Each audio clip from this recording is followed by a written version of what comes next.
Not long ago, all the stitching I was doing was double needle saddle stitch,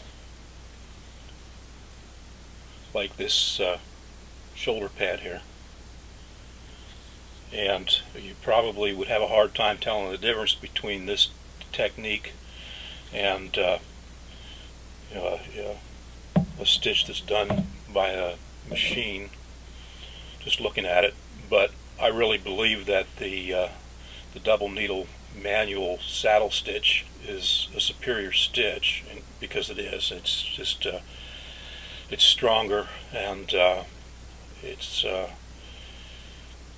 not that a machine stitch is bad or that it's going to come apart or anything. It's just that I really believe that the double needle manual saddle stitch is better, and I still do it. But when you're doing a strap like this one here, is custom made strap that I'm doing, which will eventually have holes punched in each end, and this is going to be a 52-inch long guitar strap when it's finished. And to do a 52-inch strap all the way around both sides, it's going to take I'd estimate probably about 4 hours, maybe a little longer. And I don't charge very much for my labor. Don't charge nearly enough, actually. But at $10 an hour, that's going to be $40 just to start, and that doesn't count any of the other labor that's involved in putting this strap together. So I had to essentially limit myself either to the vintage style guitar straps that use the shorter shoulder pads, which is the only thing I stitch on those, and even that takes over an hour to do. Or I was going to have to come up with a machine, and so I decided to invest in a manually operated stitching machine, and it doesn't have a motor, so it takes a lot less space. It takes a little longer to stitch with it, but compared to hand stitching something like this, I'll tell you what, it's quite a time saver. So, and another reason, good reason for using that, is on this milled leather that I'm using here.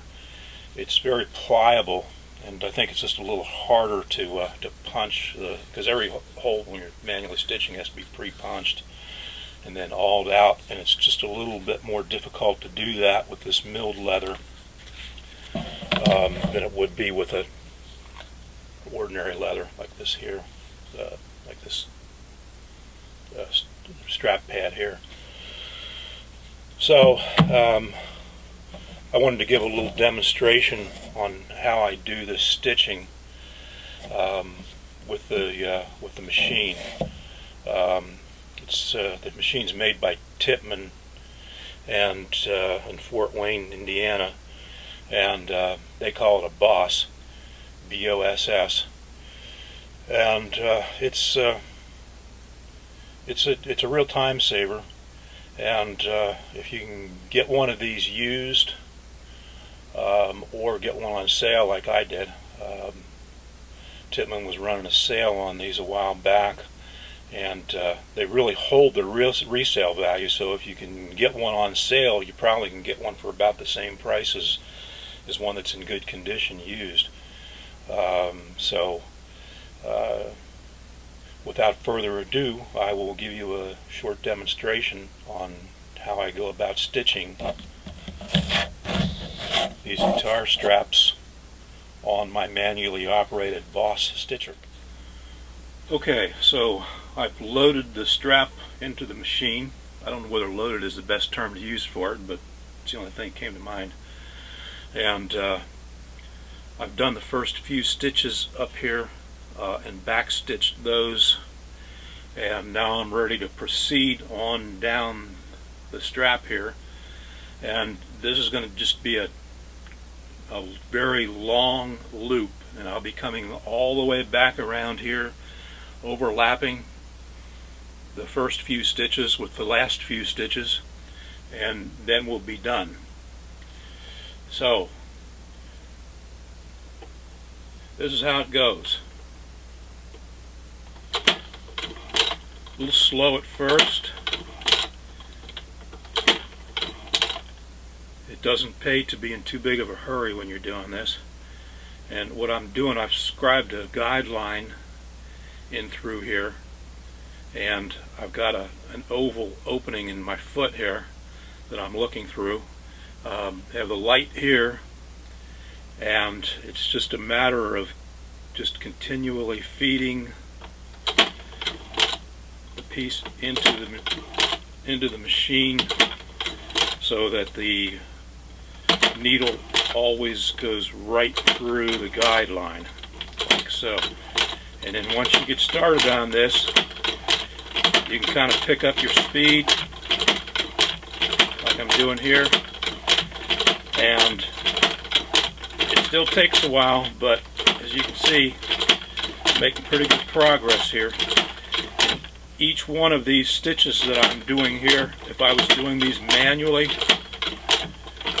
would be, I don't know if I was really quick at it, maybe 5 seconds or 8 seconds or something like that per stitch. And here, as you can see, I can do several stitches per second. So I'm going to continue on here, but I'm not going to show you any more until I get to one of the ends here, and then I'm going to show you what I need to do to go around those ends. First, I wanted to change the camera angle a little bit here and give you a better idea of just how this machine is powered. Lever here, just for your curiosity, just raises the foot up and down. Don't normally use that while you're stitching, of course, until I get to these ends, and then you'll see that where I will use that. But this machine does not have a motor on it, and one of the biggest advantages of that is that it takes up very little space relative to a machine that does have a motor, which takes up a lot of space. And this is how you do it. Operates very similar to the way a slot machine operates.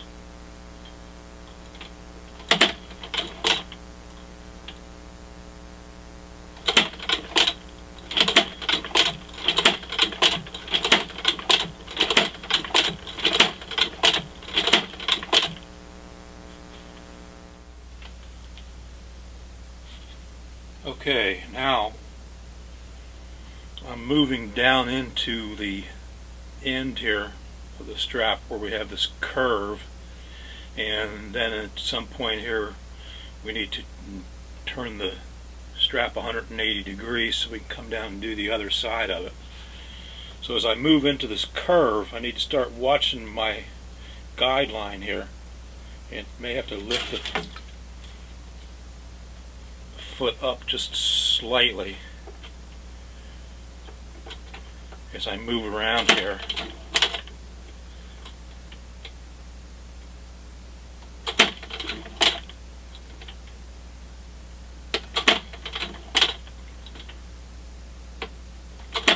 And the process is definitely a lot slower as we come into the curve here.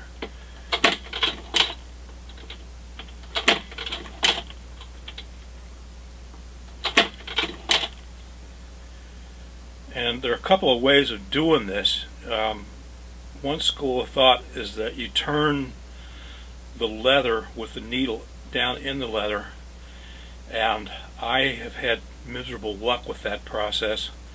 So I do the exact opposite. I turn the leather with the needle in the highest position, and that has seemed to work out pretty good for me.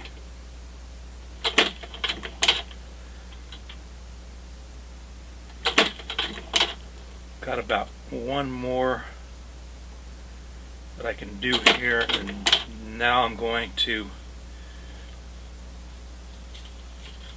start moving in the other direction.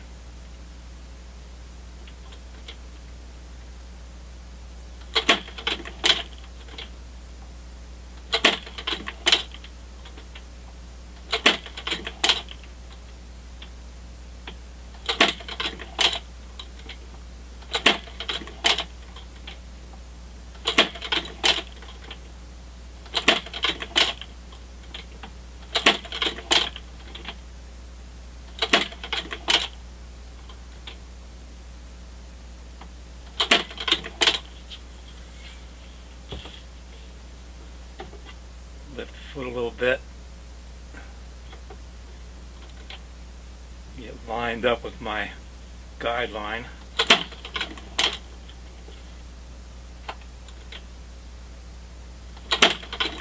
And now we're in business, heading full steam ahead down the other side of the strap.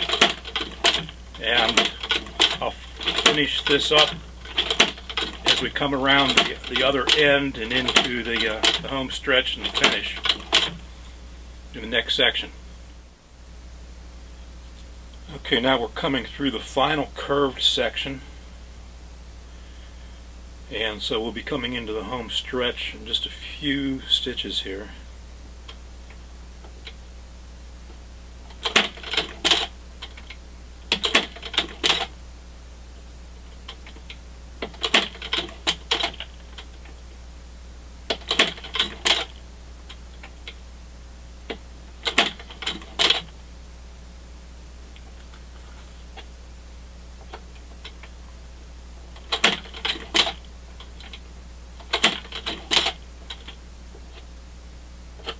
So what I'm going to do now is just overlap the last few stitches over the first few that I put in earlier, and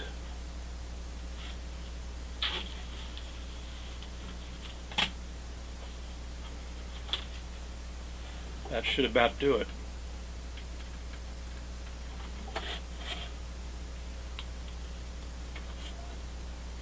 Pull this thread through here, give us a little slack, pull that out.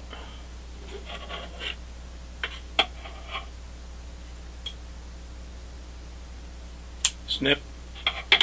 Now I just have to trim off these ends here, and I'll show you the finished product next. And here you have the finished product, all stitched.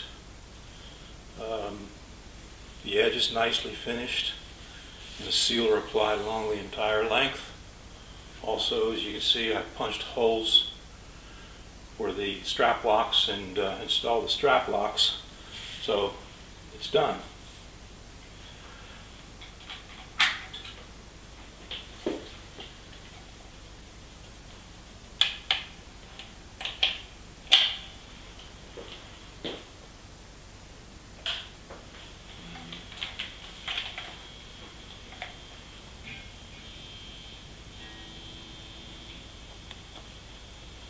Not too bad.